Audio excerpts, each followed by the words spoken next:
Karen Wilson, and I'm proud to be your president of the club this year. If we could have Jared King, Amber Kozlowski, and Barbara Garland come forward and help us open the meeting.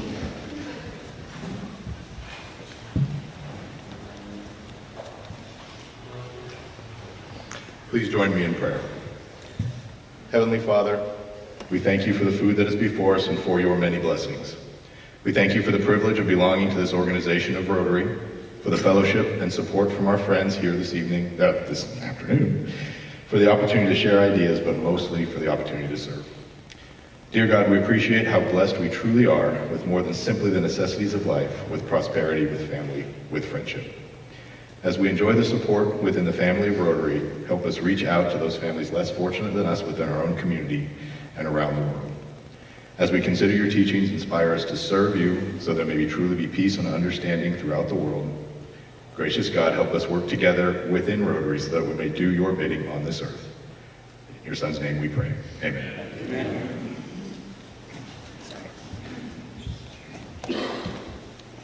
I pledge allegiance to the flag of the United States of America and to the republic for which it stands, one nation under God, indivisible, with liberty and justice for all.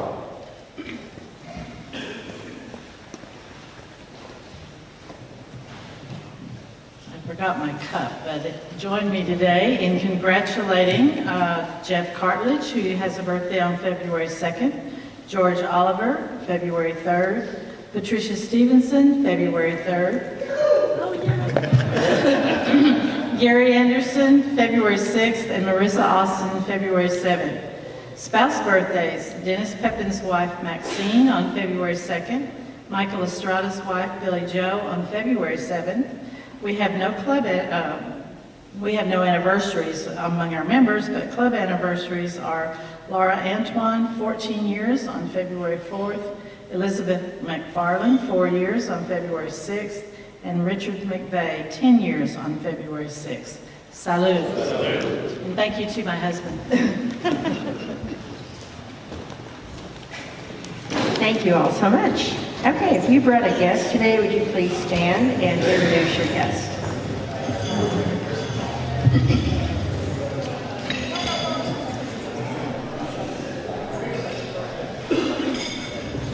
Good afternoon. That's there we go. Good afternoon, everybody. This is my good friend Jackie Gates. She came last week, and we brought her back again today. She actually has her application on the table, so if you would please come by and introduce yourself. Thanks.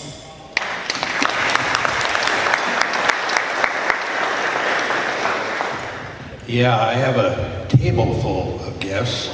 One who doesn't need much introduction is former mayor of our great town of Georgetown, Mr. Leo Wood.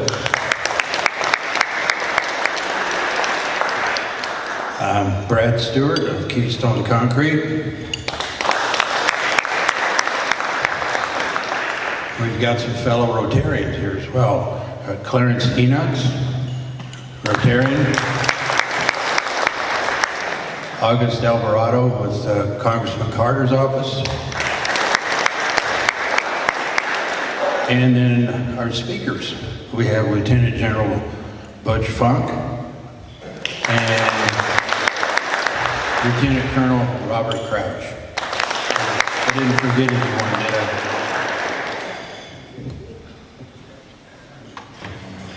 I have my daughter Margaret Breckner with me today.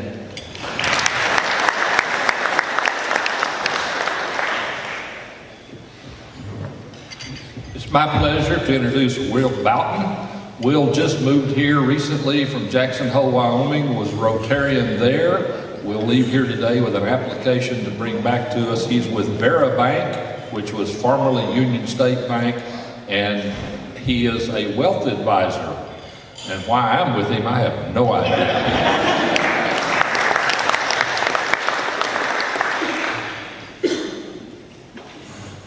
Okay, do we have any other visiting Rotarians? Well, welcome all of you. I'm so happy you're here today. Thank you for coming. I wanted to let you all know that Henry Yu, one of our wonderful members, is filming the meeting today. I have to let you know that in case you're up here and you'll be on YouTube eventually, I think. Okay, we have a ramp build coming up on February the 9th. It's going to be in Florence, Texas. And if you're interested, if you would see Myra, she can give you more details on that. And Jim Albers, you wanted to talk to us a little bit about Early Act First Night. I think we had some events last week that Jim attended. He wanted to share with us.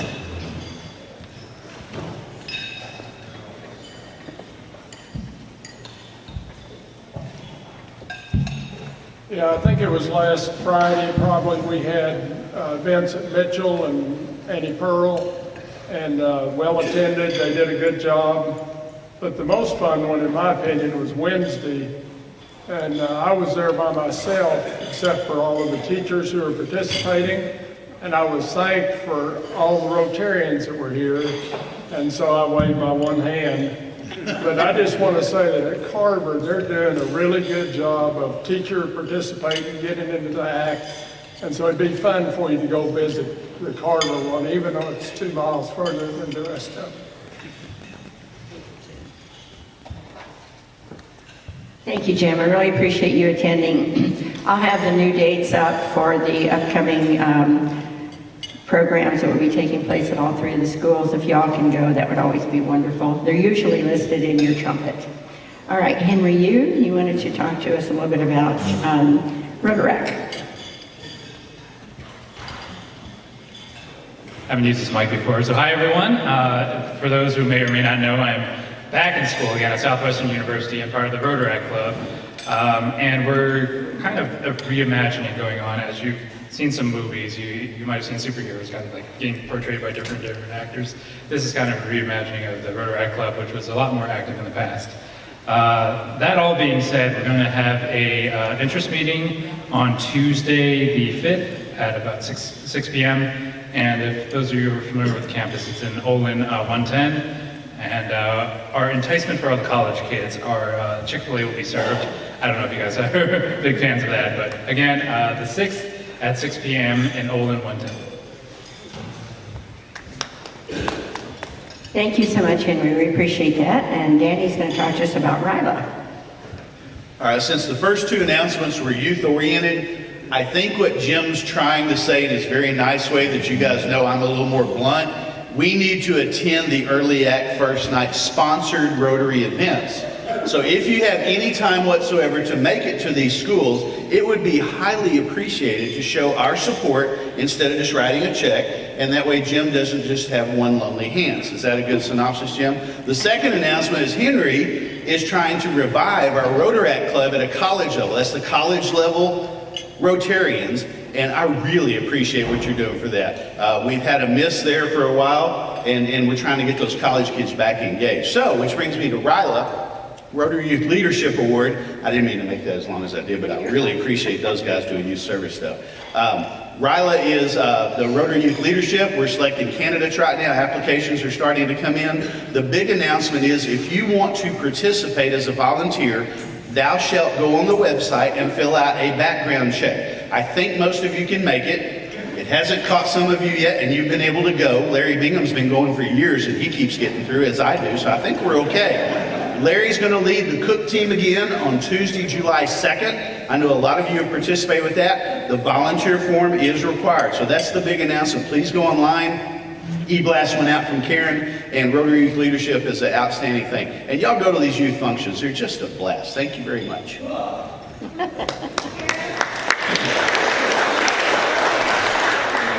Yes, ma'am? What? The Early Act First Night is the makeup that you attend. Oh, good idea, yeah. If you go to Early Act First Night, let Carol know and you get a makeup for if you don't attend a meeting at some time. I'm telling you, RILA, how many of you all been to RILA? It is so much fun. Try to go. And you've got an e-blast out today, as Danny was saying. David Messer.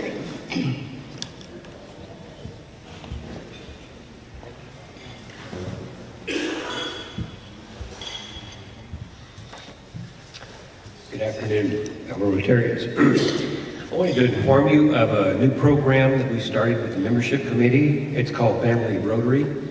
Actually, that kind of echoes the prayer this morning, but the Rotary Club has a good track record of reaching out in service to our community and beyond. That's what we do. That's what Rotarians do. While we've succeeded in being outwardly focused in our efforts, we haven't been as good at helping members who's in our club that may need our assistance. We've not fully utilized the built-in support systems available to us to help each other out. To address that, we are launching a new committee called Family Rotary, or whatever you want to call it. Okay. To start with, this group will be charged with two responsibilities: keeping in touch with those members who have not been attending our sessions regularly to see if we need to lend a hand, and acting as a clearinghouse for information such as health issues, loss of a loved one, celebration of a new arrival, so on, that may be of interest to the club as a whole. You'll be hearing more about this in the coming weeks, but we want to let you know that this effort is already underway.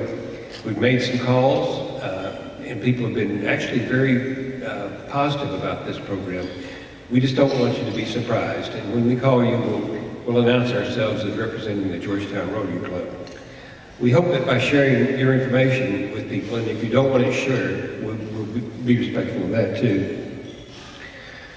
We're hoping our club will continue to grow as a place where we not only serve the community, but serve each other as well.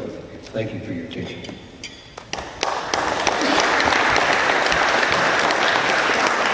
Okay, thank you all so much. And now, Scott Law, would you please come forward and introduce our program?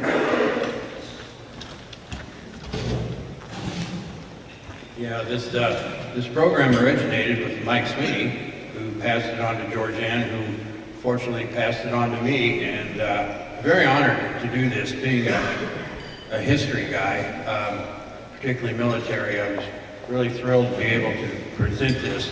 Our two speakers today, if I were to go through their entire bio, we would be long out of time. So I'll give you the shortened version, and then during questions maybe we can figure out what they've all done, which is amazing.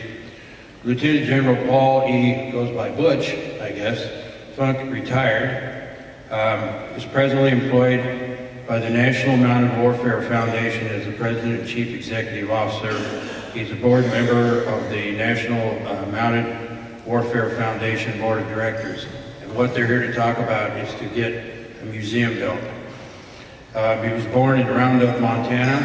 Can't understand this time of year why he doesn't want to live there. He holds a Doctorate of Education and Master's in Psychological Counseling from Montana State University. Earned Distinguished Military Graduate Honors from Montana State, where he was commissioned as Second Lieutenant. Basic military education includes Armor Basic and Armor Officer Advanced Course, Helicopter Flight School, Armed Forces Staff College, and the Army War College. That's just a small part of it. Lieutenant Colonel, then retired Bob Crouch, who I was remiss, is also a fellow Rotarian there. Grew up in a military family, graduated from high school in Heidelberg, Germany. He's a distinguished military graduate of the University of Tampa ROTC program and was commissioned as Second Lieutenant in May of 1990. He served in Army units across the United States and Germany and in Iraq prior to retiring in Fort Hood as Lieutenant Colonel in May 2011. Once again, an outstanding resume and history that these two guys have is amazing. So let's give them a big Rotary welcome.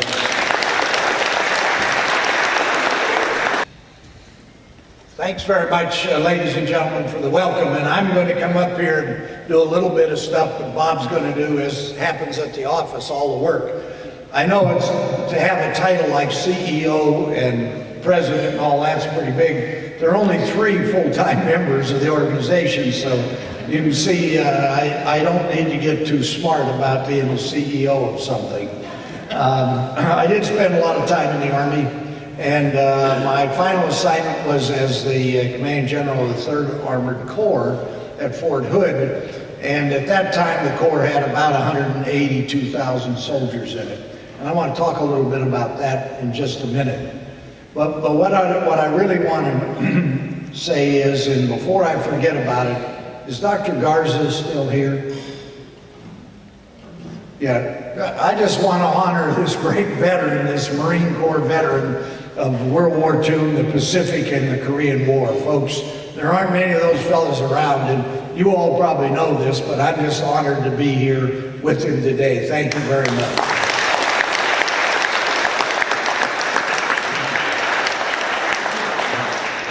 see. Bob, let's go ahead and get that slide up. And I'm going to stand out here and talk. If you can't hear me. We have the video first. All right, you got the video.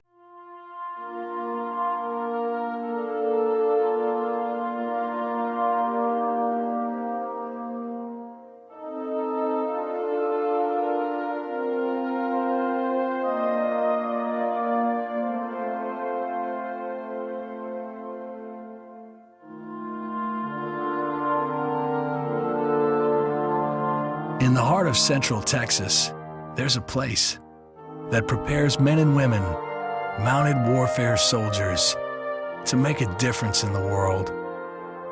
It's known as the Great Place. Behind the legend, there are countless untold stories. To honor the mounted warfare soldier and tell the soldiers' stories, the National Mounted Warfare Foundation is building a world-class 21st century museum next to the Great Place. The stories are a national treasure. Imagine a place where you can make a personal connection to our soldiers.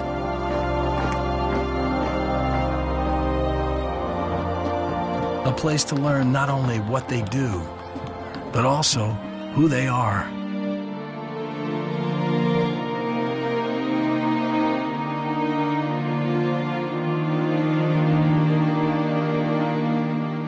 It's the great, untold American story.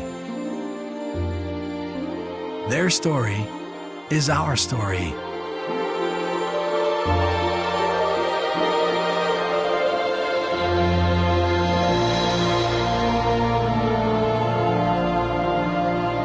We are mounted warfare soldiers. What we do makes a world of difference.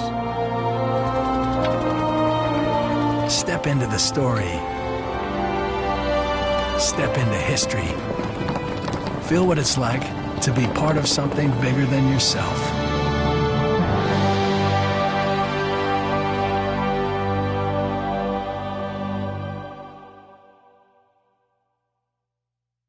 We think that video is pretty good, and it's pretty self-explanatory. That's what we're trying to do.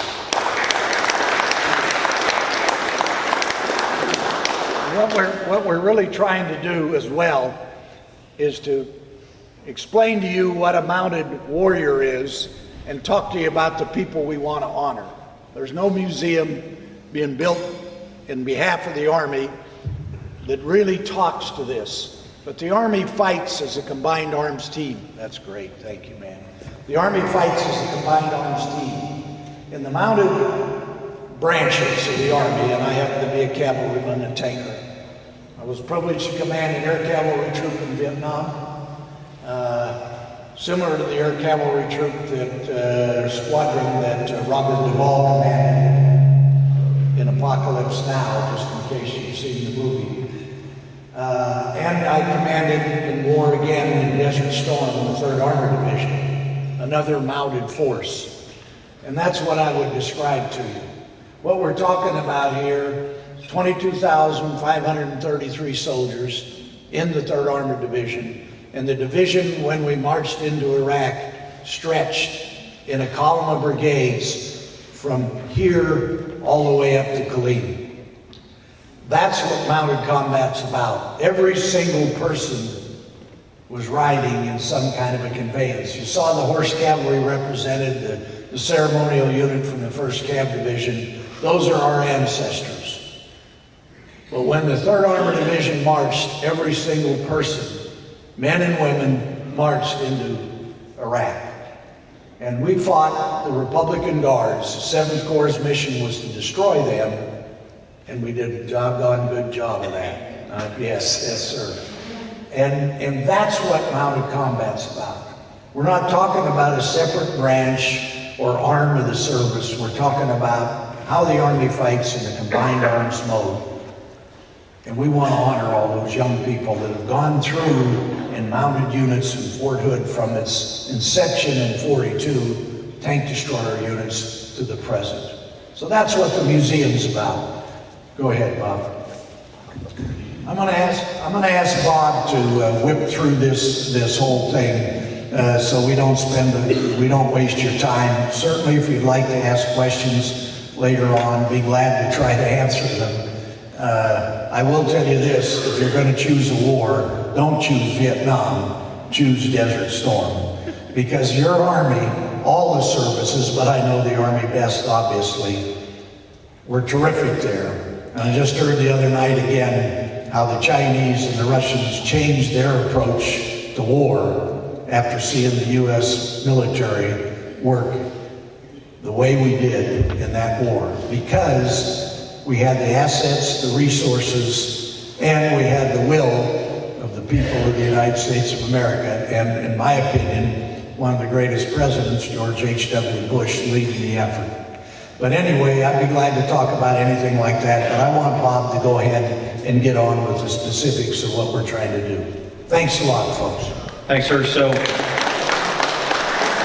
we will kind of go through this, so we'll have time for questions later. But what last piece I wanted to share with you on this slide is you know we're building a museum now. You've seen the video, some of you have heard us talk, but it's the how we're building a museum that I want to get across to you. Our job as the foundation is to plan for, fundraise for, and build it. On the front end of the project, the Army's allowing us to build on 17 acres of land right out front of Fort Hood's main gate, so we don't have to find the land or pay for it. And then once we build it, we turn the keys over to the Army, and the Army will then pick up the responsibility for the daily operations, the maintenance, the security, and the staffing of the museum. So the long-term sustainability of the project is set. So our focus is right on that middle piece on getting the museum built. So that's where we are right now. Next slide, please.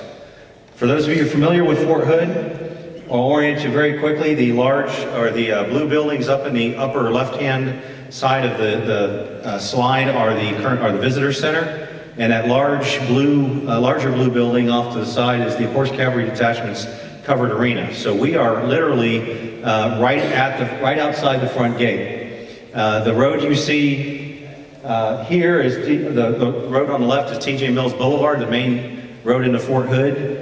And it's off the slide to the top, but the main gate is off the slide to the top, and that is the key. One of the key pieces about this location is that because it's outside the security perimeter of Fort Hood, you don't have to have an ID card or get a pass to come visit, which we think is a big plus.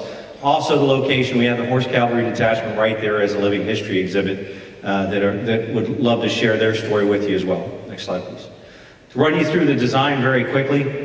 The items in dark blue is what we're considering phase one. We've broken the museum project down into phases that we intend to get started on phase one, but rather than stop and start between phases, we want to roll completely through. But phase one includes the parking lot, the entry plaza, the atrium, 1,500 square foot temporary exhibit hall, a 13,000 square foot permanent exhibit hall, which, by the way, the two museums on post right now, which will close and roll into ours, have less than 6,500 square feet between the two of them.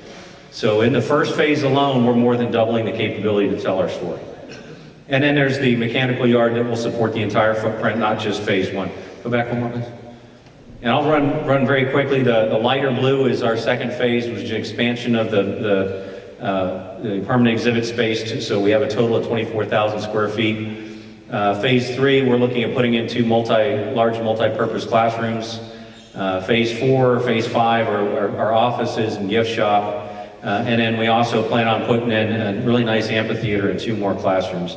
The beauty of this design and the efficiency of it is that once we're completely built out, 75% of the building will be dedicated to telling the story, dedicated to being a museum, which is great in the world of museums for those of you who are familiar with it, because most museums would love to get to 50%, and they only get to about 40. So we're pretty happy with this. Next slide, please. Just a vision from the outside of the museum. We'll show you a couple pictures here, but one thing I'd like to point out on this slide is the economic impact that this project's going to have to Central Texas, to our region. You know, there are things to see in Georgetown, there are things to see in Austin, there are things to see in Waco, and other places, but you know, there's really nothing to draw a visitor, a destination to draw a visitor west of I-35 in between Waco and Georgetown. This project is going to change that. Our master planners have, which is Lord Cultural Services out of Toronto, Canada, have estimated 265,000 visitors in the first year alone. 197,000 of that number will come from outside the Clean Temple MSA. So think about that just for a minute.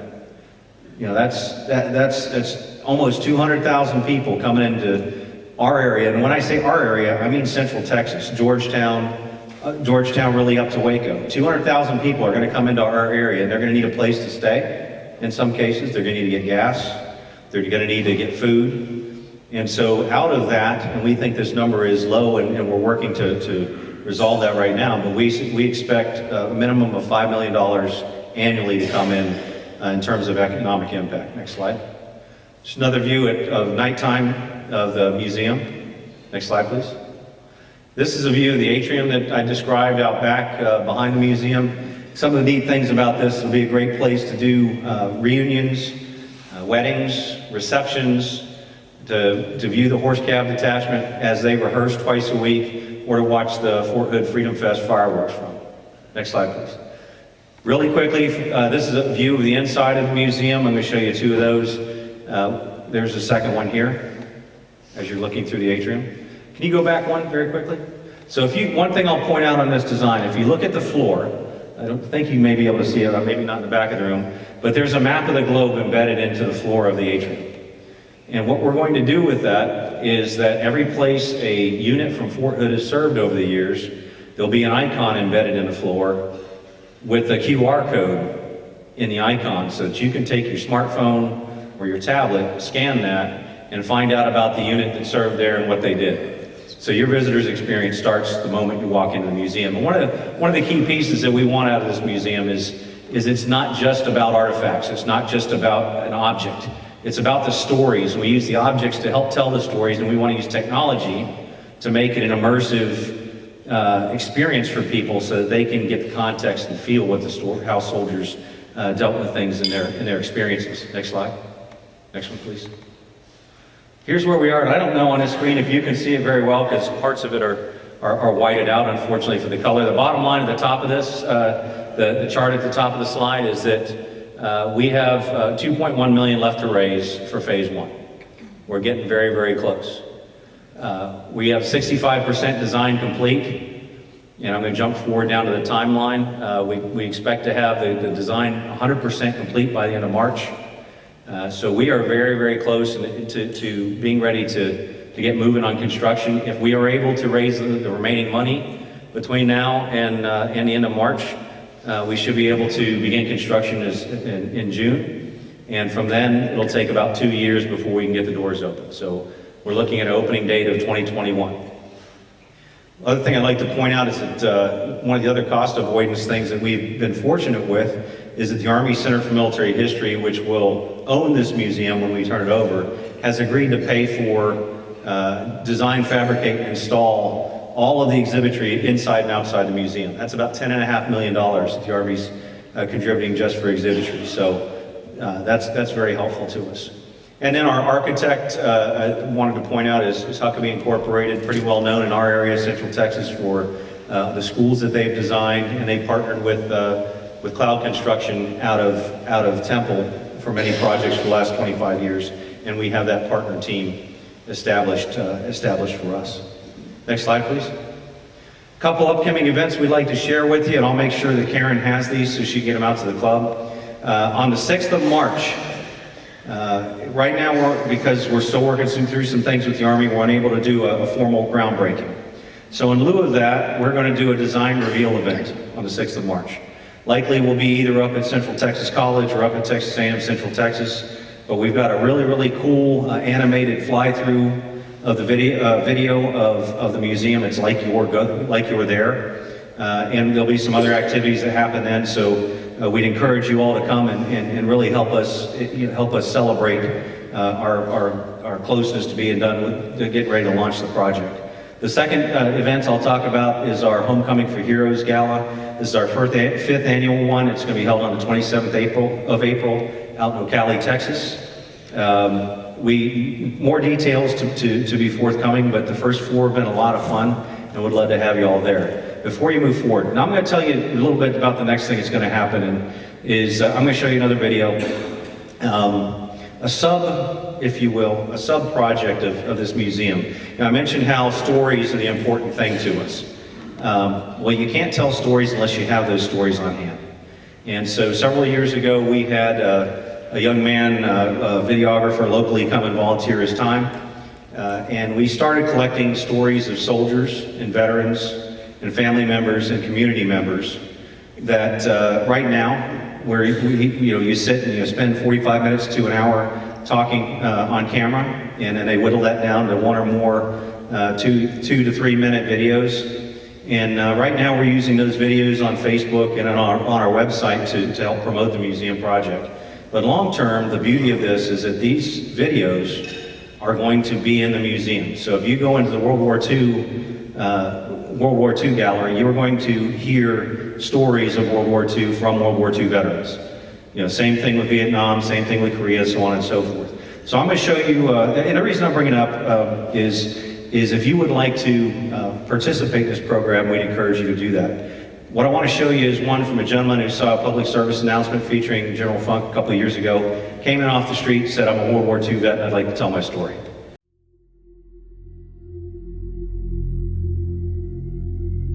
We had quite a few people get killed in my unit.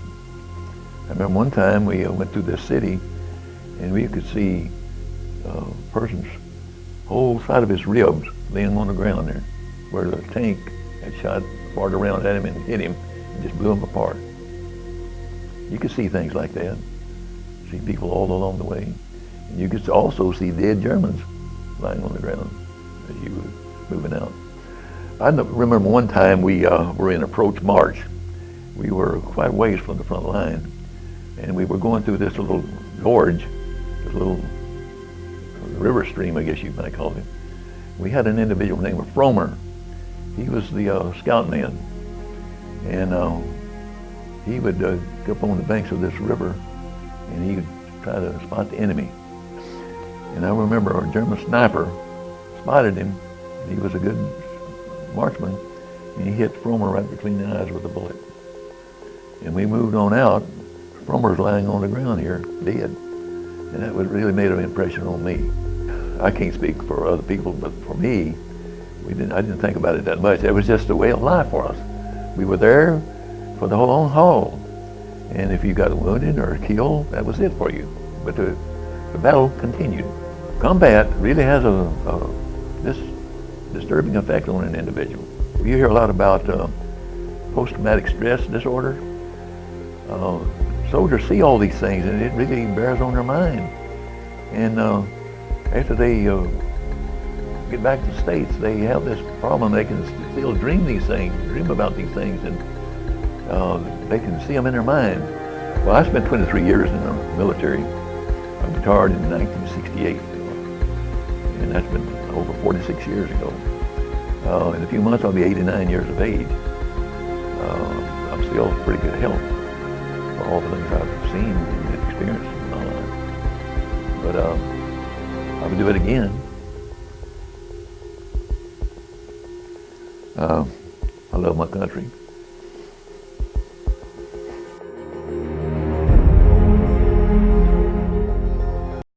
We show you that story because that's kind of what it's all about. The love for country. So,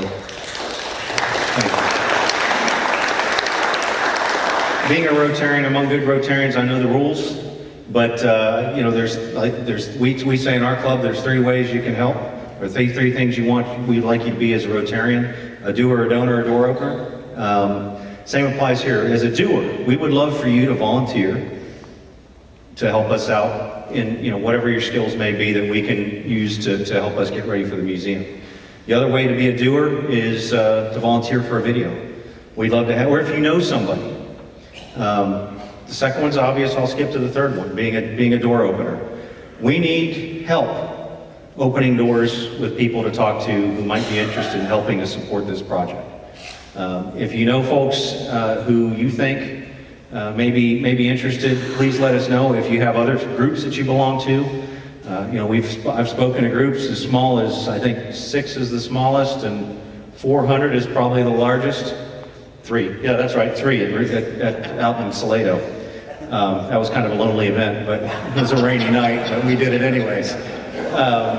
But please, if you can help us in any one of those 3 ways that we show on this slide, please do so. And with that, we will take your questions. Yes, sir. What is your view about calling off the war in Iraq after the big turkey shoot just north of Kuwait, number 1? And number 2, given that decision, was the second Iraq invasion the right thing to do, sir? Great questions, both of them. I'll answer the first one. Should we have gone north to Baghdad? I'll tell you, sir, I could have sent the cavalry squadron in the 3rd Armored Division and captured Baghdad. But then I would say, remember what General Powell said at the time, if you break it, you own it. And so the truth is, I think I was the only division commander. We had kind of a BS session after the war, and the other guys would say, oh, we should have kept going. Yeah, right. What are we going to do with it when we have it? And then fast forward to your second question, we did go back there. We did take Baghdad. It was easy. And we're still there. And that's been a mess from the time we did it. I think it was a bad decision to go the second time. First time we were right. But the difference was President Bush 41, President H.W. Bush gave us 5 objectives. All of us were clear on them. And you know what? When we accomplished those objectives, folks, we came home. We didn't stay. We didn't try to occupy Arab countries. By the way, I spent 3 years, a little over 3 years out there as a civilian after the war. I promise you, I don't still understand the culture. I'm not being critical. I'm saying it takes time. We've been in Iraq all this time. My son's been deployed to the Middle East for 5 years in his time. There are people out here, soldiers that have been, Marines, Air Force that have been back and forth there too. He spent 60 months away from his family in the Middle East. His last one, he commanded the Joint and Combined Task Force for all of Iraq and Syria. They were very successful. They destroyed ISIS together with our allies, by the way, and the bulk of the fighting was done by the Iraqis. That's the way it should be too. I will tell you this, when we went into Iraq in Desert Storm, we kicked their butts. We destroyed people that had been killing their own people, so I don't feel a bit guilty about taking the Tawakana division down to nothing. That was our mission. It said destroy, not defeat. And we did it. The services did it, and then we came home.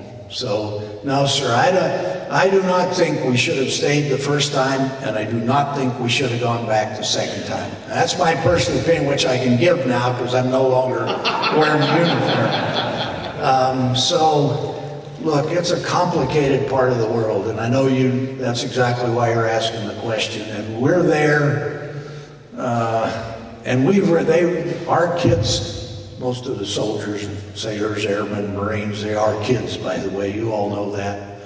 But they've done a magnificent job there, helping the Iraqis get on their feet and fight. We just can't stay there forever. And Afghanistan, I think, is a loss. Look, I mean, not even the Mongol hordes could capture that part of the world. Afghanistan's never really been a nation.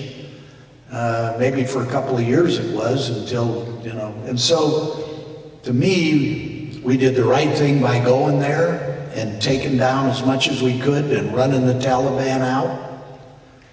We should have come home then. That was the plan, by the way, but we didn't. We stayed, and we're still there. Thank heavens we haven't lost nearly the soldiers we lost in Vietnam, which was the worst war of my time, of my life. For all those young people that died there for almost nothing, except for one another. We don't forget one another, and you all know that. I'm sorry, I went on longer than I should have, but the great question, thanks a lot. Yes, sir. Yes, ma'am.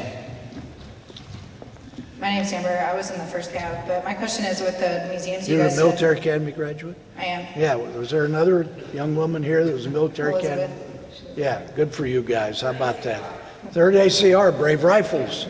All right. So my question is with shutting down the existing museums, are you going to remove those static displays and move them to the new facility? And then also with, what about the existing exhibits? So you can move those as well? Yes. Over? Okay. Yeah. What they'll do is they'll decide, they're working right now to build a new plan for the museum, and they will decide which exhibits. We have a wealth of material. We also are going to use 2nd Armored Division artifacts, which we have stored. Not stored in very good conditions, but a lot of great units have gone through there. So we will have that, and we'll tell the story of World War II, both in the Pacific. The 1st Cav was in the Pacific. 280, 3rd Cav, Brave Rifles were in the European theater. We'll tell those stories. We'll talk the logistics too. As you all know, if you've been in, and you have been in armored units, mounted units, the logistics is about 80% of the soldiers and of the real need. You know, for instance, in the 3rd Armored Division, we planned for burning 1 million gallons of gas a day. We only burned about 653,000. But it was kind of nice to have that cushion. 3rd night of the war, we gave the division to our north 100,000 gallons of fuel in the middle of the fight. That takes huge amount of skill and bravery by the logisticians, and they did a terrific job. So, but your question was, are we going to have the exhibit? You bet. They will be available, and we'll upgrade all of them. And the museum too, and Bob mentioned this, but it'll be interactive. What we hope is that, you know, all of us these days, but particularly the young people, they want to do something. They don't want to go look at just an old tank standing sitting there with a placard that says this is the Abrams M1A1 SEP or whatever it happens to be. They want to be able to climb on it, or at least virtually get into it and drive it and shoot it.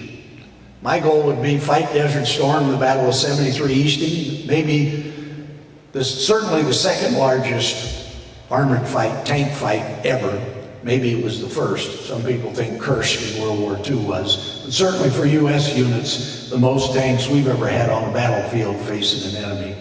I'd like them to be able to get in that turret of that tank and go fight in that fight.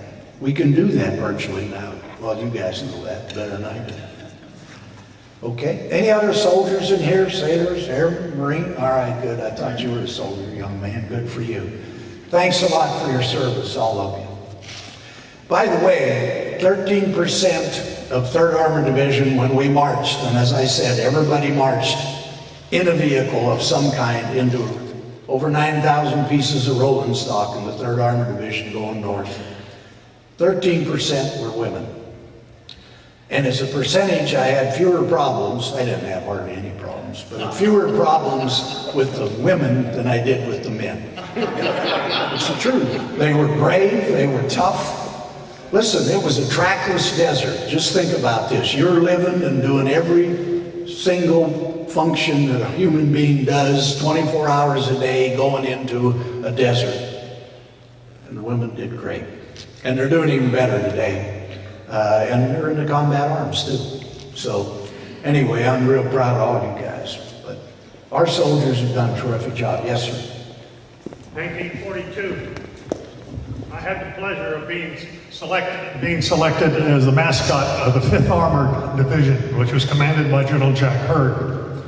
And he had a colonel in there by the name of Holbrook, whose daughter married General Patton IV, and who was also in command at Fort Hood. And we came down and spent a weekend with them as friends. But those were the days, and my nickname in high school was West Point. And that was my life's desire. I was going to go to West Point, but unluckily I came in 2nd on the test for the appointment.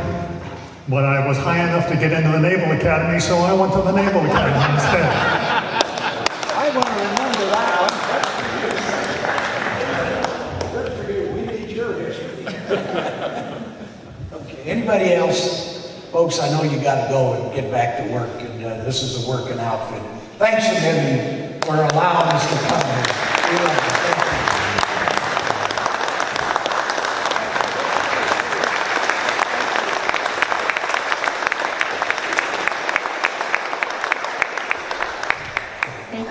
much. What a wonderful program.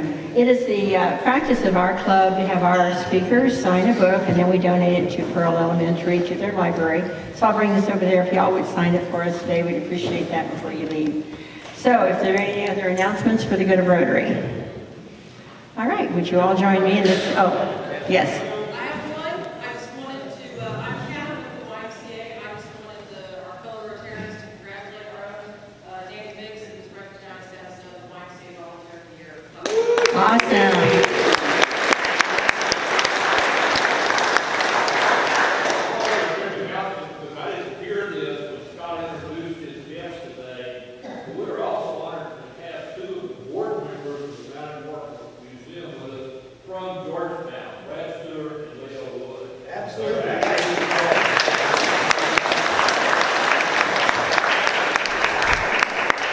Are there any other announcements? Thank you all so much for that. Would you join me in the things we think, say, and do? First, Is it the truth? second, Is it fair to all concerned? third, Will it build goodwill and better friendships? and fourth, Will it be beneficial to all concerned? We're adjourned.